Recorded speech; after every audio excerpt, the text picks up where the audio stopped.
Cristian Moncada, giovane candidato in appoggio al candidato sindaco Lilo Firetto, in vista ormai delle consultazioni popolari. Ecco, come vivi queste ultime giornate e su cosa bisogna puntare i riflettori per far cambiare Agrigento? Ma innanzitutto queste elezioni sono molto strane e sono anche molto tese, principalmente per l'elezione al sindaco, perché ricordiamo le elezioni sono separate, si vota a parte sia il sindaco che il consiglio comunale. E l'elezione al sindaco ovviamente vediamo da un lato Firetto e dall'altro praticamente tutti gli altri quasi coalizzati, mentre l'elezione al consiglio comunale è molto importante perché il consiglio comunale sarà quello che poi sarà lo specchio della città.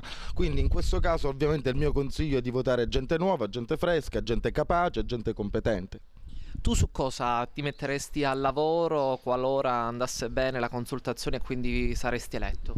Ma imprescindibile ovviamente la promozione turistica dei luoghi attraverso l'arte e la cultura. Abbiamo i nostri giacimenti diciamo industriali, che sono quelli della cultura e dell'arte. Grazie al parco archeologico, grazie alla costa, grazie al centro storico, dobbiamo sfruttare questi affinché si possa portare Agrigento nel mondo realmente, grazie al turismo.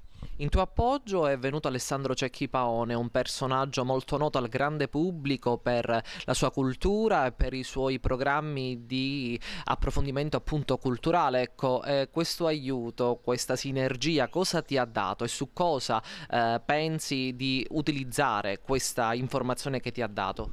Ma con il professore Cecchi Paone è una collaborazione che va avanti da tempo e questa volta ad Agrigento insieme abbiamo potuto valutare quello che erano già state le nostre discussioni in merito e ha potuto constatare quali sono le potenzialità di Agrigento e quanto Agrigento purtroppo negli ultimi anni non è stata valorizzata. Adesso personaggi come lui, ma personaggi del mondo dello spettacolo, dell'arte e della cultura si interessano ad Agrigento e sarà nostro compito ovviamente farli interessare ancora di più nell'Agrigento del futuro.